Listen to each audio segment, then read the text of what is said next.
Why is it that some men find it hard to say no? First of all, I would say it's a lot of men, not just some. Most of the men we worked with, and both of us sitting on the table here.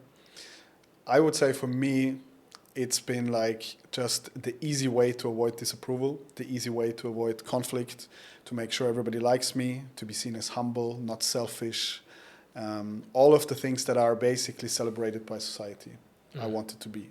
I think that's a pretty good opener for what we're going to talk about today. It kind of covers the full birth. But if you're listening and you're someone who in your life has felt it's difficult at times, maybe with certain people or certain situations, or maybe many situations, to say no or ask for what you really need, or you find yourself kind of automatically saying yes all the time, and that leaves you feeling maybe anxious or overwhelmed or stretched or resentful, then this episode is definitely for you. And we're going to talk a bit about like maybe some of our experiences of that, also some symptoms of that, or how that shows up, what the deeper costs of not saying no are to you in your life, and also what are some of the deeper reasons, like the kind of root causes of why this happens, and then hopefully create a bit of a pathway that people can follow so that they can go from a place of just saying perpetually yes all the time to actually asking for what they want, saying no when it's appropriate, and getting more of what they want from life as a result. Yeah, I think it's super important because what I said initially about wanting to be all these positive traits that society rewards, they are not necessarily bad traits. It's good to be nice. It's good to be kind to people and to do something for others. But I think the problem many people have is that they don't know where the line is. Okay, where am I overextending my energy? Where does it start to cost me more than it gives? And actually not knowing or not being able to make that separation. And there's so little awareness towards it, and I think that's why this topic is so important, because it will give you so much power back and so much energy back, which will ultimately also make you a better person to be around. Yeah. So when we think about someone who finds it hard to say no, and we think about it through the lens of the different survival responses, so typically people know about fight or flight. I'm either fighting someone or I'm running away from a threat.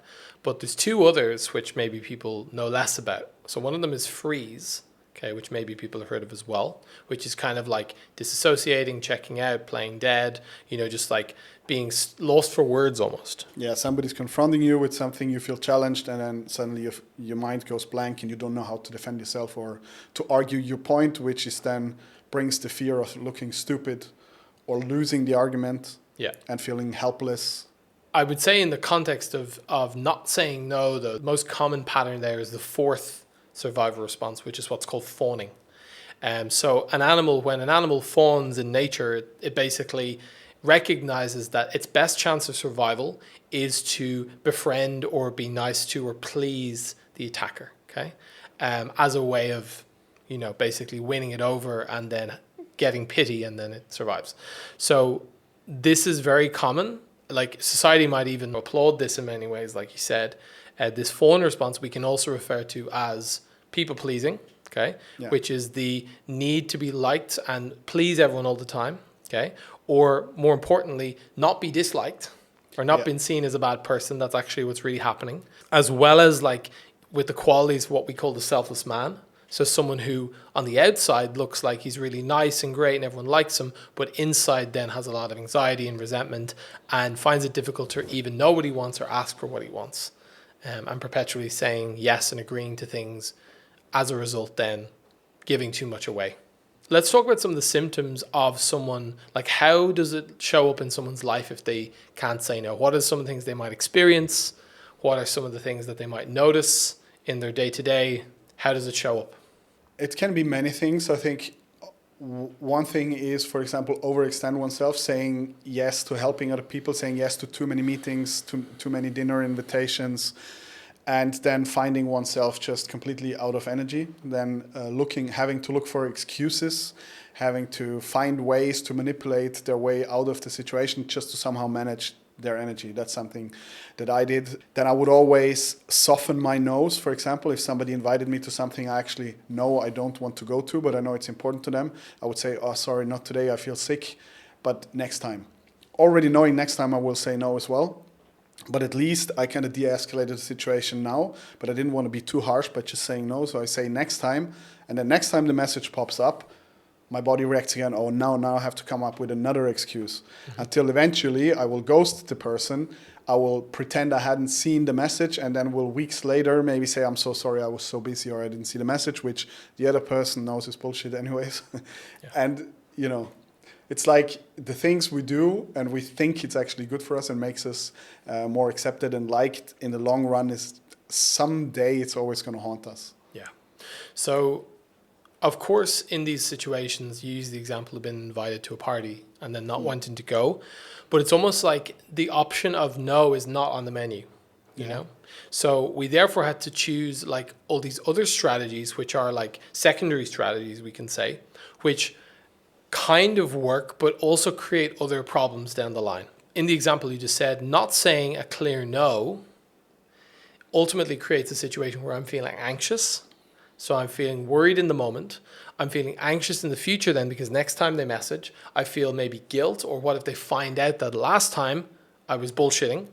Then I make up excuses. But then if I'm telling different people different excuses, like, oh, my granny died, but my granny is still hanging out at home, then it's difficult to actually start to uphold some of these white lies which we tell, which we believe we need to.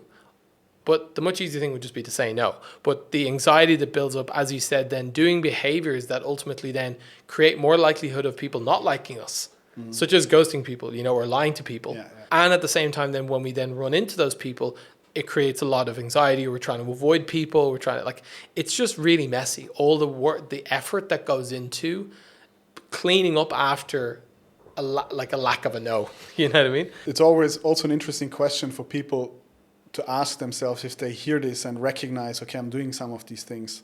Like if you say no to somebody, what's your fear underneath? Is it, some people say, oh, I don't want to give a negative emotion to another person. I don't want them to feel... Don't hurt them, yeah. Yeah, not hurting them.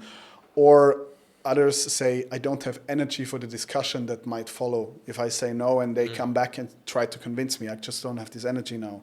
So it's like different reasons. And I think that's a really interesting and important part of the journey, let's say, to recover from the selfless man syndrome, is to recognize what are actually my reasons for doing it, so that you can see it in real time next time it happens, more and more often. Okay, here is another situation. Why am I actually doing this?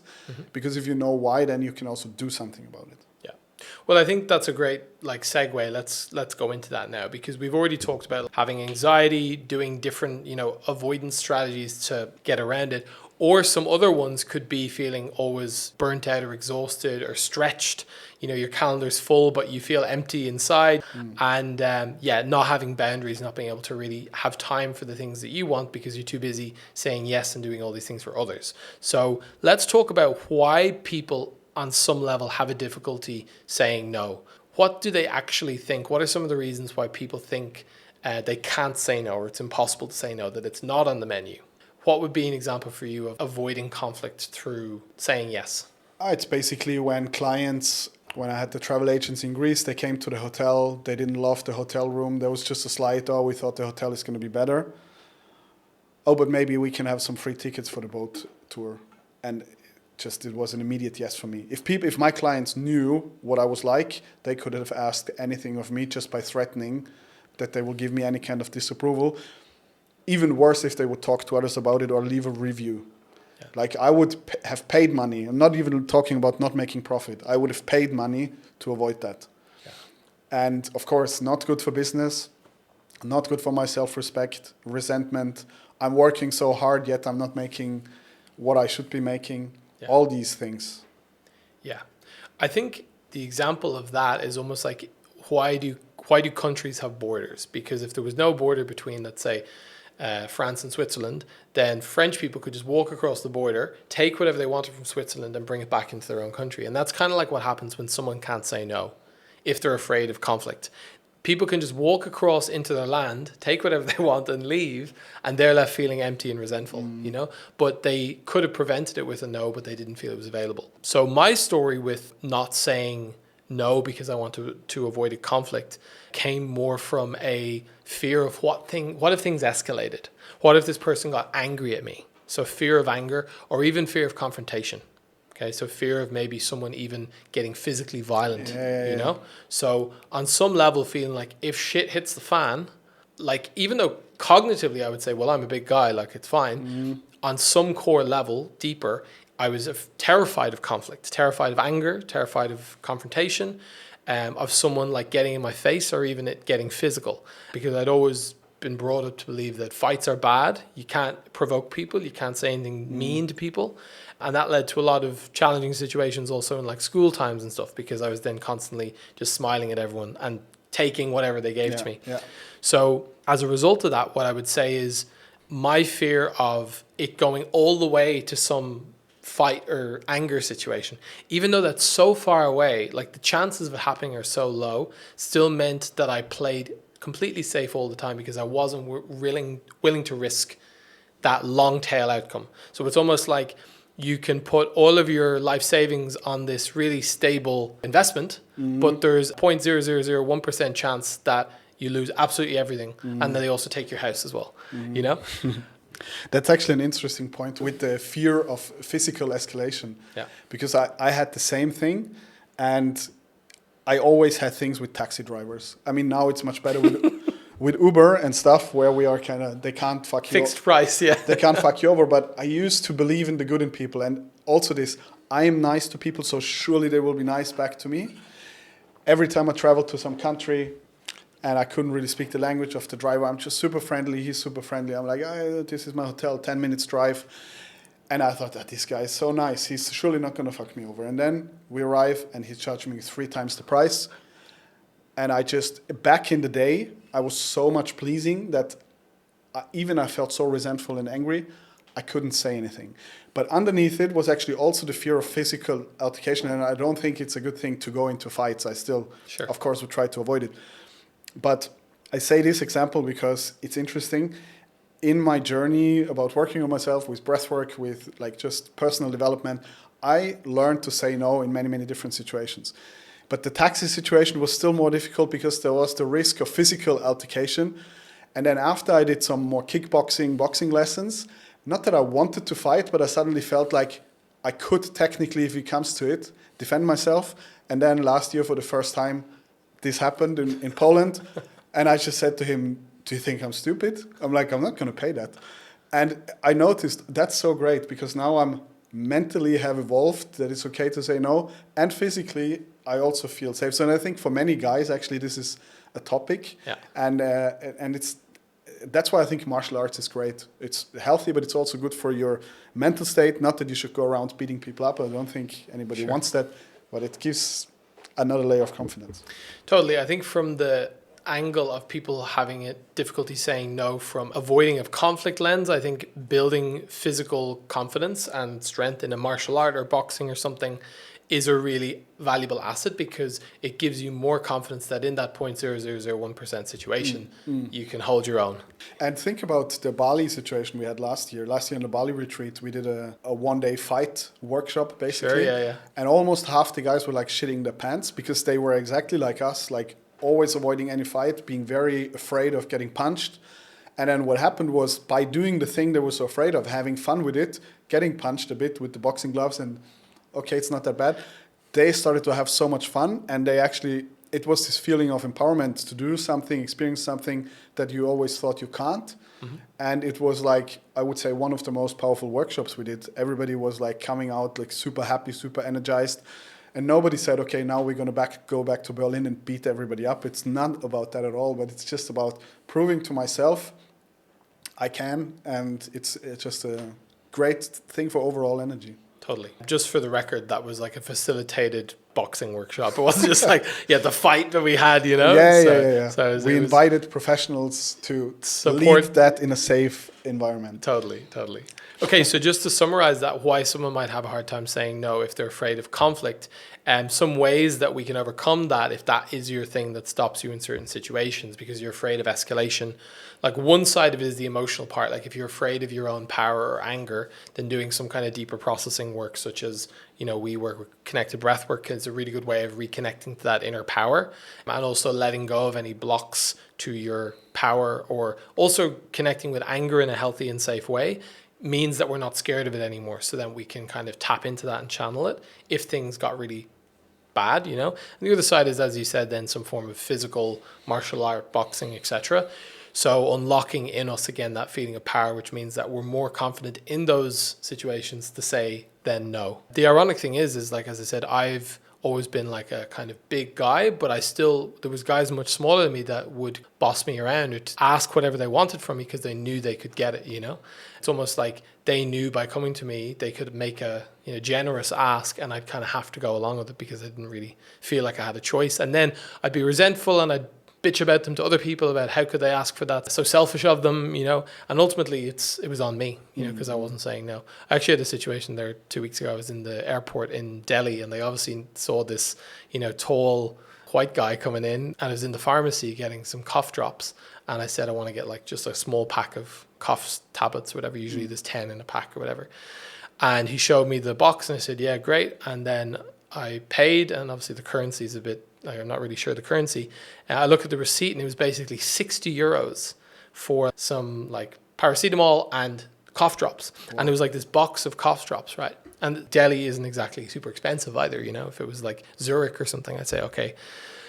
So I go back up, and he sold me a box of basically 10 packs. So it's like 100 cough drops. And I'm just like, when the fuck would I ever need 100 cough drops? So I go back up, and I basically said, no, this is not okay. You've basically swindled me, and give me a refund. And I made them go through the whole thing and call, no, it's not possible. And I'm like, no. And then eventually called the supervisor. And even like 3-4 years ago, that would have been, I would have left the shop. I would have felt incredibly angry, but completely have to repress it.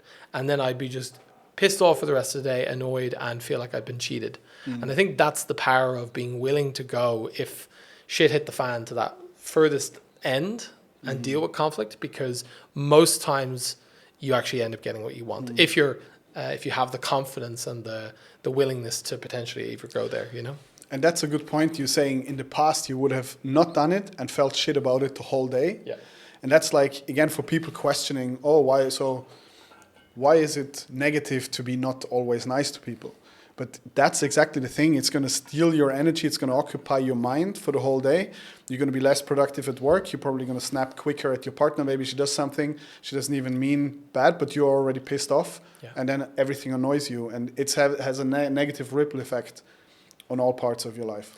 Yeah, you know, and on some core level in that situation, if I hadn't said anything, I would have been hating myself for feeling so weak. And then I would try to find other unconscious situations where I could prove how strong I was, at the expense of other people. So it's like being annoyed at work and coming home and kicking the dog, you know, taking it out on someone that isn't going to fight back, you know. So anyway, that's a really nice rabbit hole. But like that whole piece is around this, what happens if I'm afraid of saying no because of a conflict or anger that could come up. What's another reason why some people find it very hard to say no in certain situations? They are afraid of the outcome.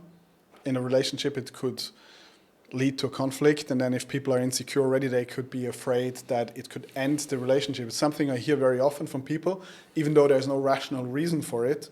They equate conflict with the end of the relationship, rather than this is something we have to work out, all good. It's like worst case scenario thinking, even though it's not reflecting reality. But that's, again, the power of the nervous system. The nervous system can make us believe or feel such immense fear in our body by thinking about conflict with our partner as much as if an actual tiger would stand in the room. And that's like the thing to understand why I think people need to understand the nervous system, because even the smallest things, if that's your personal trigger, can just make you do crazy things that are not justified for the actual situation. Yeah. If I put a glass of apple juice in front of you right now, and I say it's a really delicious apple juice, but there's a 1 in 100 chance that if you drink it, you'll die. What's the chance of drinking the apple juice? Most people would probably not take the chance. Yes. So in this situation, it's saying, if I say what I want, if I say no, if I stand up for myself, then maybe there's a 1 in 100 chance that this relationship ends, or this person doesn't like me, or I get rejected or even abandoned. And if I'm not willing to take that chance because I believe on some level it means death, then I just won't play that game. So that's another reason why. Also bringing awareness to like when you have a situation where you keep saying yes, or like you instinctively, intuitively say yes without thinking, it really can help to start to bring awareness to like what's going on. What's the story I have at the core about why I need to say yes or why it's impossible to say no. It could seem irrational. It could be like, because then they'll abandon me and then I'll be alone and die in a bush, you know, kind of thing. It might not make sense logically, but it's ultimately what's driving the nervous system and the body, which is the one calling the shots. We like to use this analogy of the jockey and the rider and the horse. The jockey on the horse can try to make the horse do what it wants, which is the mind, can try to make the body do what it wants. But if the horse decides it wants to run that way and kick him off, do what it wants to do, then there's not much that the rider can do. So in this case, even though we might say logically it doesn't make sense, everything's fine, the body's still going to say, well, we can't take the chance. Time to say yes to this and remove any risk of abandonment. Yeah. I think you know what one more is that I often hear? This fear of people of being too much. Their needs are too much. So I just better avoid the conflict altogether, because if I say no, the other person could ask why. And then I would have to talk about the deeper reasons why I have this need or why this feels wrong to me. Yeah. And many people are afraid of being judged for that and being, just too much. My needs are too much. And then basically being rejected for something deeper, which hurts even more. Yeah. So people like to keep it surface level, keep it easy, so they don't have to face these parts. Yeah. I think that's a really beautiful segue, because part of what we want to talk about today is what's actually happening on a very core level. Why do some people have no problem saying no and others it's not on the menu? It's not even available. So one of the deepest things, I think, is this idea of needs and deserving to have your needs. So we're all aware maybe of like Maslow's pyramid or hierarchy of needs. And down the bottom, we've got food and shelter and safety. And then we've got connection and security. And then there's love. And then up the top, we've got like self-actualization. So we start by meeting our most basic needs down the bottom, which is like what we need to survive, water and food and all that kind of thing. And then as we go up, once we meet each layer of the needs, we go up and attempt to actualize more and more. So one of the things is, if we've learned at a very early age from caregivers or from our environment that when we ask for something, we're shamed for it, we're punished for it, we said it's not good, we're told we're selfish, we're told that, or alternately we're given a demonstration of why not having needs is actually a good thing. A classic one is love equals having no boundaries. So saying yes to everything equals love. For instance, that's a popular one from my household growing up, which means that if I say no to you, I don't love you. That can be the kind of core beliefs that are seeded in. If I have needs when you ask for something and I prioritize my needs above what you're asking for, I'm selfish. Okay? And so this idea of not being loving, being a bad person, being selfish are like blacklisted as the worst possible things that you can do, and will ultimately, of course, lead to death at the deepest level. So, of course, doing any of those things isn't on the menu, and we need to avoid them at all costs. And I think that's why at some core level, it's seeded very early on. And then we start to practice saying yes all the time. And it works in our early childhood environment. And then we start to repeat it as we go on through life. And that's kind of the main way that people learn that this is how they need to be. They maybe don't like it, but at least it's familiar and therefore safe, because the hell that I know is safer than the hell that I don't know. So I need to just keep saying yes all the time and doubling down on that and not even look at what the consequences of that are. And I think if you're that kind of person, there's other people who don't have this problem. And, some people in a healthy way, but then there's also the people who go more into the narcissistic side, and they're going to look for people like this and they're going to use them as prey, basically, because they know I can get you to do whatever I want. And that, again, in a relationship context is really dangerous. If somebody who is such a nice person, a pleasing person, gets with a narcissist, and they will just take full advantage of this person. So always say to people, if you have this pattern, if you know already, hey, I tend to be too nice, I tend to be abandon my thoughts on the first few dates, always ask the person to check if it's a narcissist. What mistakes did you make in your last relationship? What is something you really wanted to improve? Because narcissist is really going to have a hard time to admit to any real wrongdoing. Maybe they're going to say, oh, I was working too much, but that doesn't count. Just a side note, I think people who are selfless are in danger to be caught by people who will use... Who are selfish. Selfish, yeah. Yeah, I think there's a really natural kind of almost polarity that exists there, where someone who can't say no attracts people who like people who don't say no.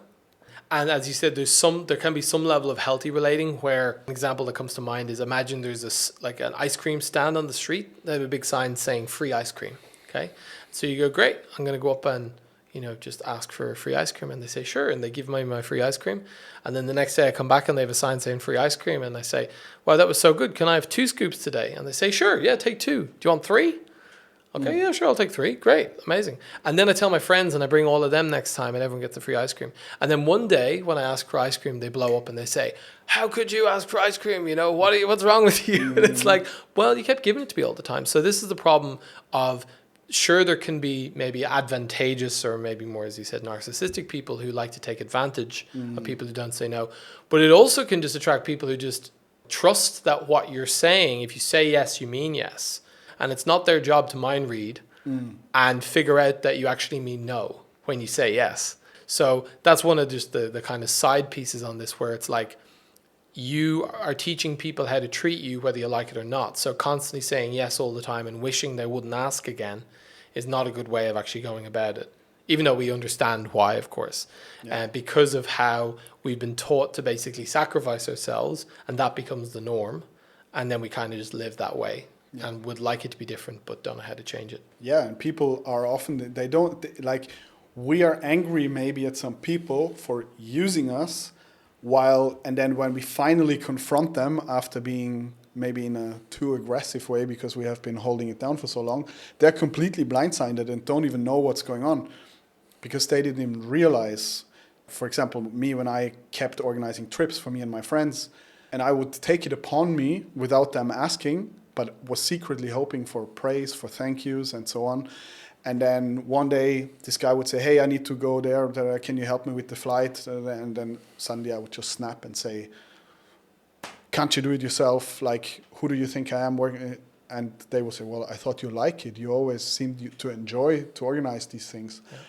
So it's like 2 different realities. Totally. So, at the very core, what we're establishing here of not being able to say no is some fear of conflict, some fear of being rejected or abandoned, also fear of maybe hurting other people, as we said, or the belief that maybe my needs are too much or I don't deserve to have needs because it makes me selfish.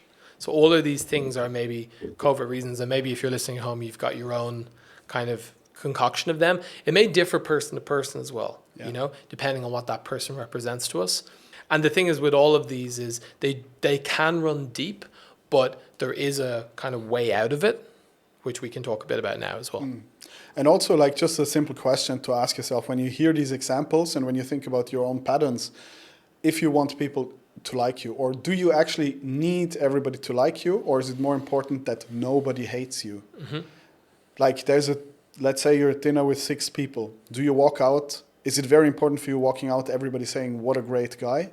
Or is it more important that not one person says, I don't like this guy? And for me, it is the latter. For me, it was more important. If everybody was neutral to me, that was actually okay. Yeah.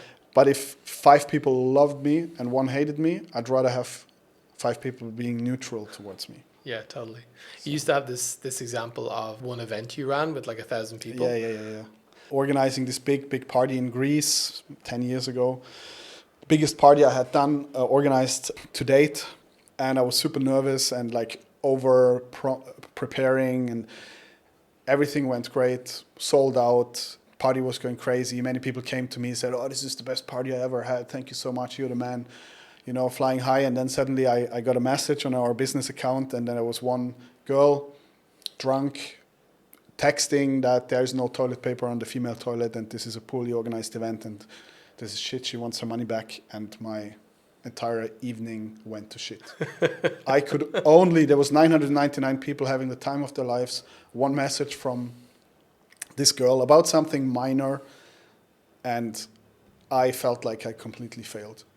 And in my mind, the fear was that this person now could, without my control, go to other people spreading things about me or my business that are bad. And I cannot defend myself, and I don't have control over how many people will think of me like this. And then I would almost like taking it to extreme, but the worst case scenario in my head would be I would walk the streets the next day wondering if any of these people has heard about that I had a poorly organized event, and which of those, like almost scanning for threat. Yeah. Crazy. Yeah.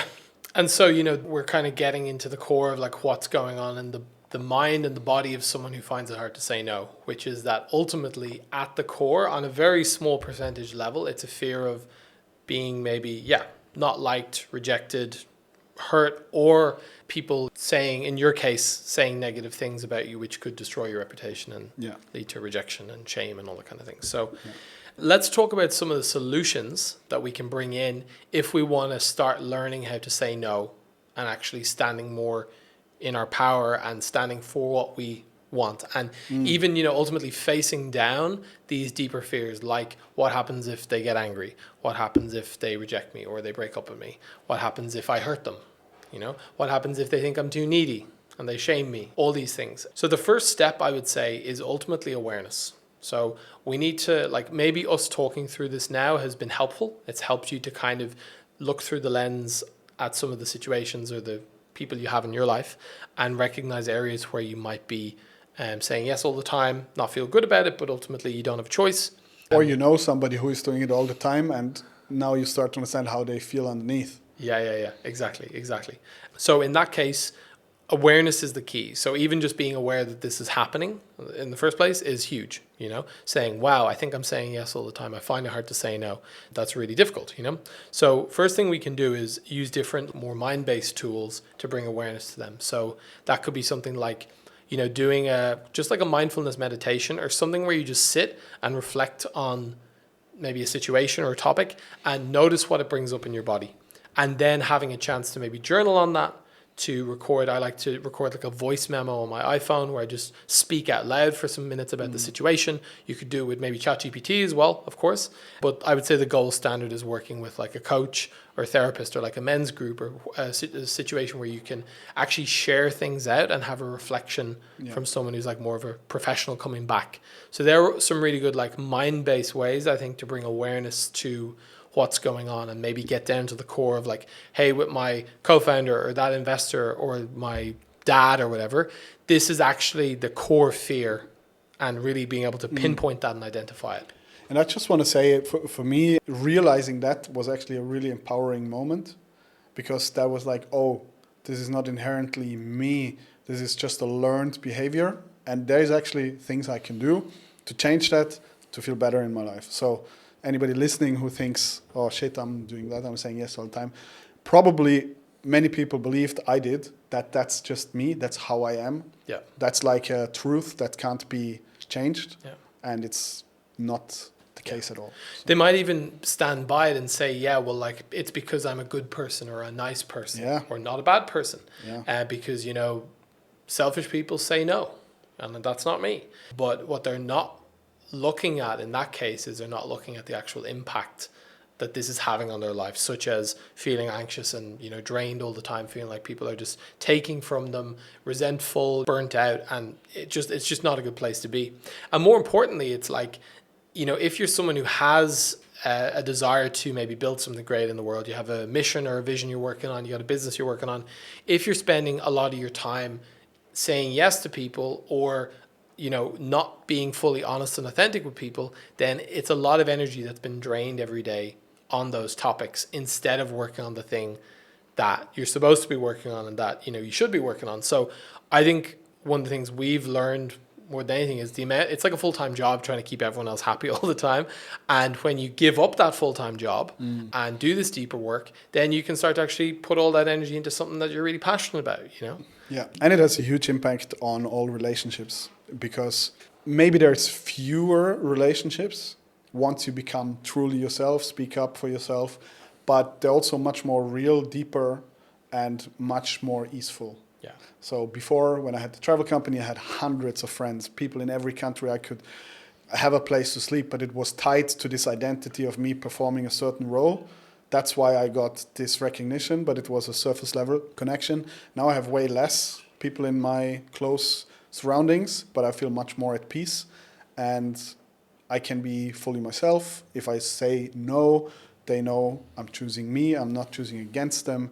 So I think that's also a part of this whole transition, is there will be a transition of people in your life. Some people will still accept you and celebrate you for suddenly being more assertive. Other people will not like you anymore because they have chosen you because you say yes all the time. And then there will be new people coming who actually value this deeper, real connection, who are allergic against people who just say yes because they know it's not real. Yes. And this is like a little bit of a challenging transition for many people. It's like, oh, what if I lose my friends? You know? Yeah, I think it's something very important to say, that if you're going around saying yes all the time and you start saying no to people and you're afraid that you're going to lose friends or your relationship might not work out or things are going to turn really bad, you need to realize that if people are only in your life because you say yes to them all the time, then they're not really your friends. They don't really love you for who you are. So yes, it can be scary, especially if you've got some fear of being, let's say, abandoned or being left alone or something.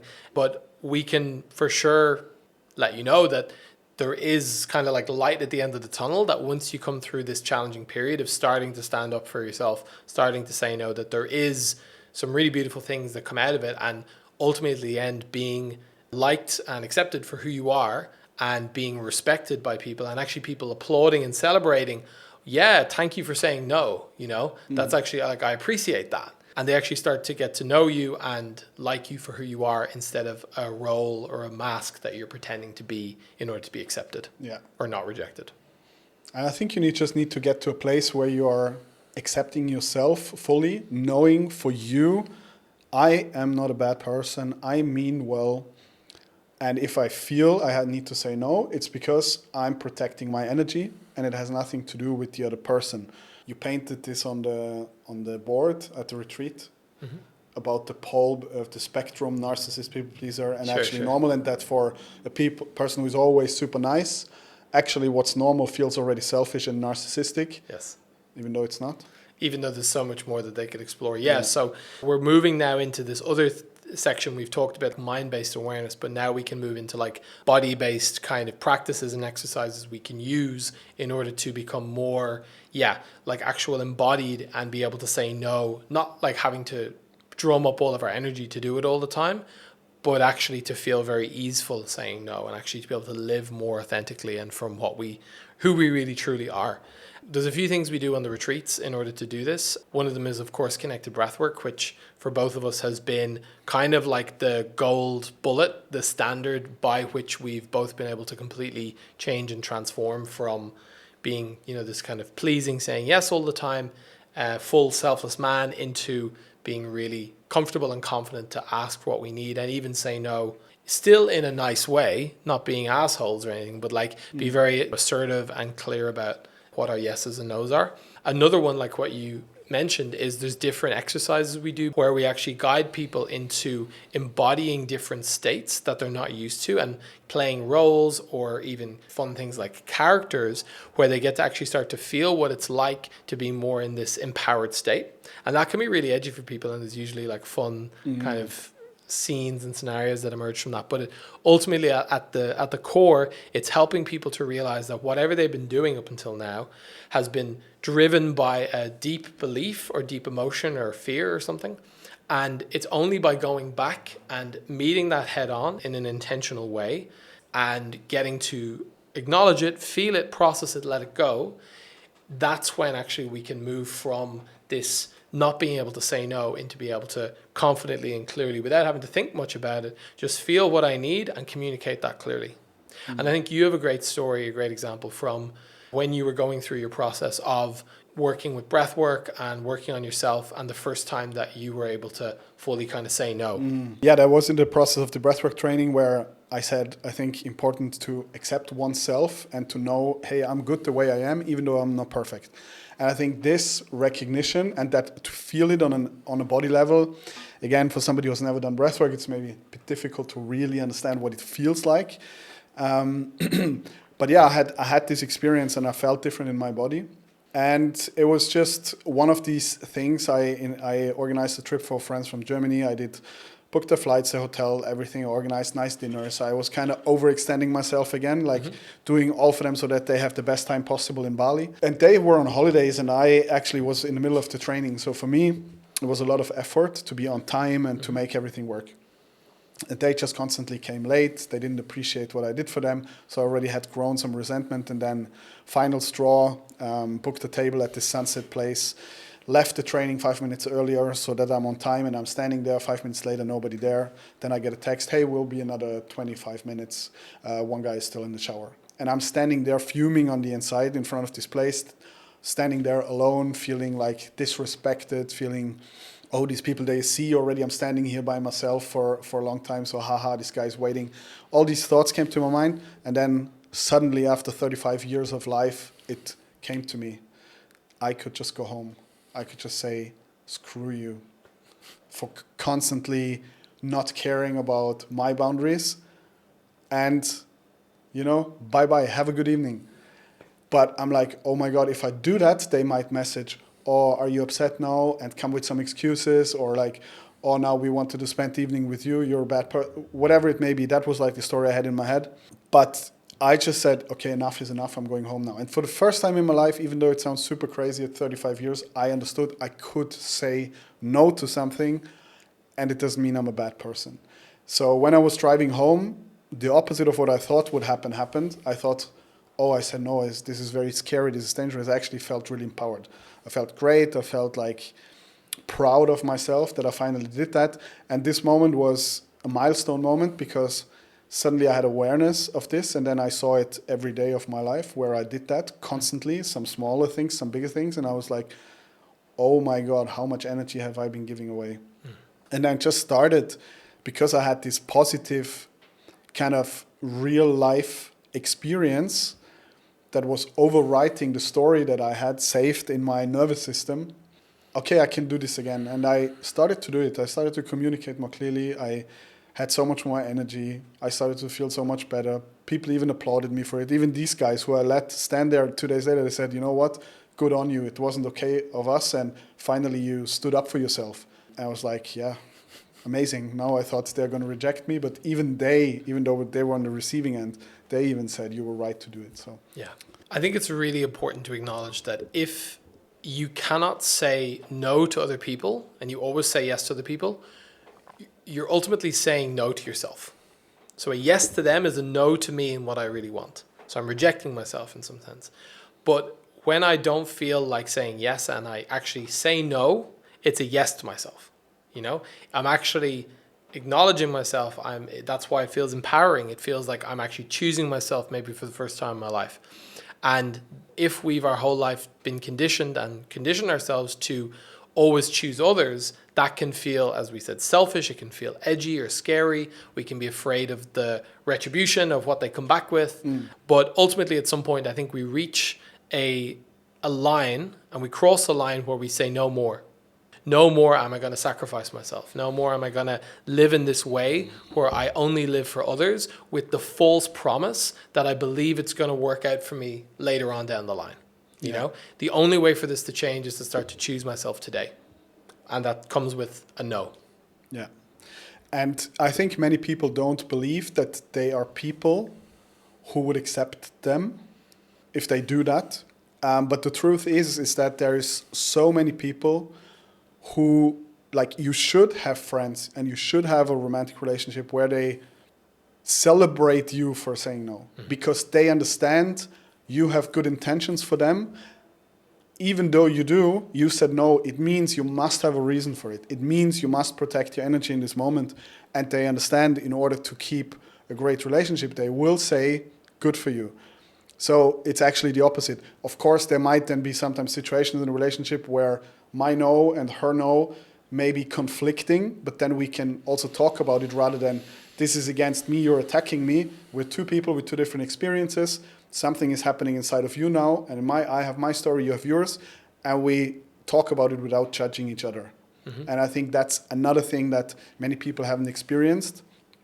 So it's always like, what is my part of it? Yes, I need to work on myself. I need to speak up, but then I also need to surround myself with people who can meet me in that. Because sure, there are people, no matter how good you communicate, they automatically see a no as an attack to themselves. Sure. And then they will shame you.